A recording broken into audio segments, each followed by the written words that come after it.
Hello दोस्तों, कैसे हो आप सब लोग। दोस्तों आज के वीडियो में बहुत ही इम्पोर्टेंट बातें करने वाले हैं हम सोलर सिस्टम के रिगार्डिंग। ये चीज़ें दोस्तों अनुभव से ही पता चलती है, ऐसे कभी पता नहीं चलती है। क्योंकि दोस्तों मैंने पिछले 3 साल से काफ़ी प्रैक्टिकल किए हैं सोलर सिस्टम पे, तो ये मेरा अनुभव है जो आप लोगों के साथ मैं शेयर करने जा रहा हूँ। पहली चीज़ कि इन्वर्टर में लॉसेस कितने होते हैं।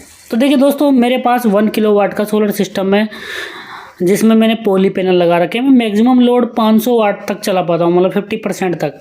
तो ऐसा क्यों होता है कि दोस्तों लॉसेज होते हैं इन्वर्टर में बहुत ज़्यादा लॉसेज होते हैं। अब इन्वर्टर में लॉस होने के कारण और ये सब हम जानने वाले हैं कि कौन से इन्वर्टर की एफिशिएंसी ज़्यादा से ज़्यादा होगी। देखिए पहली चीज़, अगर आप इन्वर्टर पे बहुत कम लोड चलाओगे तो भी लॉसेज ज़्यादा होंगे, या फिर बहुत ज़्यादा लोड चलाओगे, मतलब इन्वर्टर की 50% कैपेसिटी तक ही आपको लोड चलाना है। मतलब कि मेरा 1000 VA का इन्वर्टर है तो मैं उस पर लगभग 50% लोड, मतलब 500 VA तक का लोड चला सकता हूँ।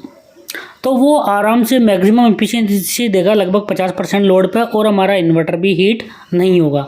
तो हमें इन्वर्टर इसी प्रकार लेना है। अगर आपका 500 VA का लोड है तो 1000 VA का इन्वर्टर लीजिए। अगर आपका 1500 VA का लोड है तो वहाँ पे 3000 VA का इन्वर्टर लीजिए। और यदि आपका 3 kVA का लोड है तो वहाँ पे 6 kVA का इन्वर्टर लीजिए। इस प्रकार आप लोगे तो दोस्तों इन्वर्टर की एफिशिएंसी मैक्सिमम मिलेगी।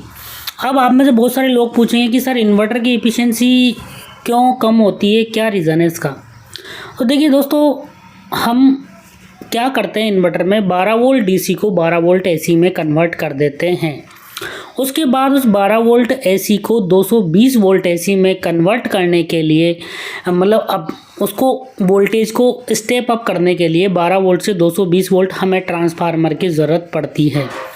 अब ट्रांसफार्मर में बहुत सारे लॉसेज होते हैं, जैसे कि कॉपर लॉस, जैसे कि एडी करंट लॉस, और जैसे कि हिस्टैरिसीस लॉस। इन तीनों के बारे में भी यदि आप नहीं जानते हो तो दोस्तों मैं क्लियर कर दूंगा कि कौन से इन्वर्टर में ये लॉसेज कम से कम होंगे। तो सबसे पहली बात है कि दोस्तों आजकल क्या है कि जो भी इन्वर्टर का ट्रांसफार्मर है उसमें कॉपर की जगह एल्यूमिनियम की वाइंडिंग यूज़ करने लगे हैं। तो आपको पता है कि जो हमारा कॉपर है वो एल्यूमिनियम से काफ़ी अच्छा कंडक्टर है। काफ़ी अच्छा कंडक्टर होने का मतलब क्या है कि जो कॉपर वायर है उसका resistance compare to aluminium wire कम होता है, इसीलिए उसमें I²R लॉस, जो पावर लॉस होता है वो कॉपर वायर में कम होता है। तो यदि हम कॉपर की वाइंडिंग वाला ट्रांसफार्मर लेंगे तो डेफिनेटली वहाँ पे वायर का रेजिस्टेंस कम होगा, जिसके कारण इन्वर्टर में कॉपर लॉस कम होंगे। देखो कोई भी ट्रांसफार्मर है उसमें 2 प्रकार के लॉसेज होते हैं, एक तो इलेक्ट्रिकल लॉसेज और दूसरा मैग्नेटिक लॉसेज। अगर मैग्नेटिक लॉसेज की हम बात करें तो दोस्तों जो हमारे ट्रांसफार्मर की कोर होती है, देखिए सबसे पहले अगर हम बात करें कि जो हमारा ट्रांसफार्मर है वो काम कैसे करता है। जैसे ही प्राइमरी वाइंडिंग होती है और उधर सेकेंडरी वाइंडिंग होती है, तो प्राइमरी वाइंडिंग में हम 12 वोल्ट AC देते हैं, जिसको क्या करता है वो मैग्नेटिक फ्लक्स में कन्वर्ट कर देता है, जो कि कोर से होकर फ्लो होता है और सेकेंडरी वाइंडिंग के साथ लिंक करता है, जिससे सेकेंडरी वाइंडिंग से हमें आउटपुट वोल्टेज मिलता है। तो जो हमारा पूरा का पूरा फ्लक्स है वो हमारे ट्रांसफार्मर की कोर से होकर फ्लो होता है, तो कोर में भी लॉसेज होंगे। अब कोर आपका कौन सा मटेरियल का बना है, मतलब ऐसा मटेरियल जो मैग्नेटिक फ्लक्स आसानी से फ्लो हो सके, तो ऐसे मटेरियल में कम से कम मैग्नेटिक लॉस होंगे। तो मैग्नेटिक लॉस को आप बोल सकते हो hysteresis and eddy current loss.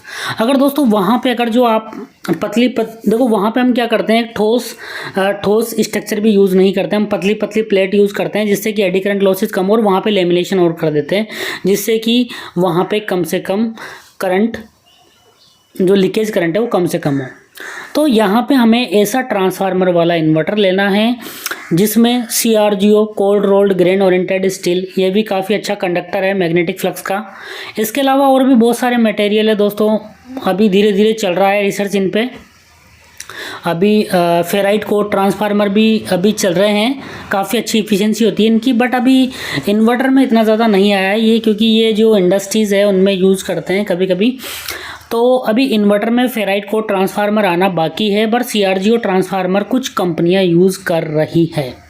दूसरी चीज़ जो कोर है उस पर अच्छा लेमिनेशन होना चाहिए जिससे कि एडी करंट लॉसेज कम से कम हो, और आप अच्छा मटेरियल यूज़ करोगे, जितना अच्छा मैग्नेटिक फ्लक्स का कंडक्टर वाला मटेरियल यूज़ करोगे उतने ही कम हिस्टैरिसीस लॉसेज होंगे। अगर ये तीनों लॉस कम हो गए तो बहुत ही कम लॉसेज होंगे ट्रांसफार्मर में। अगर कॉपर लॉस कम करने के लिए हमें क्या करना पड़ेगा, कॉपर वाइंडिंग वाला ट्रांसफार्मर लेना पड़ेगा। दूसरी चीज़, अगर हमें हिस्टैरिसीस लॉसेज कम करना है तो दोस्तों इसके लिए हमें CRGO या फेराइट कोर या और भी बहुत सारे मटेरियल होते हैं, तो वो अच्छे मतलब ऐसे मटेरियल का हमें कोर वाला ट्रांसफार्मर लेना है जिसमें मैक्सिमम मैग्नेटिक फ्लक्स का आसानी से कंडक्ट कर सकें। और तीसरा है कि जो हमारा कोर बनी है पतली पतली प्लेटों से, उन पे अच्छा लेमिनेशन होना चाहिए जिससे कि कम से कम एडी करंट लॉस हो। तो इस प्रकार यदि ये तीनों चीज़ें किसी ट्रांसफार्मर में हैं, कॉपर की वाइंडिंग हो, CRGO की कोर हो और लेमिनेटेड कोर हो अच्छी, तो वहाँ पे मिनिमम लॉसेज होंगे और जो हमारा इन्वर्टर है उसकी इफ़िशियंसी मैक्सिमम होगी। तो इस प्रकार कुछ कंपनियों ने, जैसे आशा पावर है, उसने ट्राई किया है, कॉपर वाइंडिंग यूज़ किया है, CRGO कोर यूज़ किया, लेमिनेशन भी किया, और भी कंपनियों को करना चाहिए जिससे हमारे इन्वर्टर की इफ़िशियंसी बढ़ सके। और दोस्तों जो हाई फ्रिक्वेंसी इन्वर्टर है उनका थोड़ा क्या है, इतने रिलायबल नहीं होते। अगर आप बहुत हैवी लोड के लिए यूज़ करोगे, अगर थोड़ा सा लाइन में फ्लक्चुएशन आएगा तो वहाँ ख़राब होने की ज़रूरत रहती है। और सबसे बड़ी चीज़ तो ये है कि दोस्तों इंडिया में अभी रिपेयर नहीं होते हैं, तो इंडिया में अगर मैन्युफैक्चर होने लग जाएंगे तो कोई दिक्कत नहीं होगी, इजीली पार्ट अवेलेबल हो जाएंगे, तो सर्विस नहीं मिलेगी, इसलिए मैं थोड़ा मना करता हूँ लेने के लिए। एफिशिएंसी डेफिनेटली उनकी अच्छी होती है बट यहाँ पे आपको सर्विस नहीं मिल पाएगी। अगर जो नॉर्मल इन्वर्टर है उसमें भी आपने देखा होगा दोस्तों, अब कोई भी इन्वर्टर सही नहीं होता है जो वाइंडिंग वाला है, बट उसमें खर्चा बहुत कम आता है। जैसे अगर आप ट्रांसफार्मर वाला इन्वर्टर देखोगे तो दोस्तों उसको भी अब रिपेयर नहीं किया जाता है, क्योंकि जब से ये PCB प्रिंटिंग मशीन आई है सीधा PCB चेंज करती है कंपनी, अभी कोई भी कंपोनेंट नहीं लगाती है, बिल्कुल भी रिपेयर नहीं करती है इन्वर्टर को। तो ये वाली चीज़ भी है कि बट यहाँ पे दोस्तों हमें बहुत ज़्यादा पैसा नहीं पड़ता है। अगर 5-6 हज़ार का इन्वर्टर है, 1200, 1300 या 1800 तक PCB हमें आराम से मिल जाती है, वो भी कंपनी फिटेड PCB मिल जाती है अगर आउट ऑफ वारंटी भी हो गया तो। बट दोस्तों उनमें अगर ख़राब हो गया तो पूरा का पूरा इन्वर्टर वेस्ट हो जाता है। तो इसलिए आप ट्रांसफार्मर लेस इन्वर्टर लेने से अच्छा है, अभी प्रेजेंट टाइम में लेना सही नहीं है।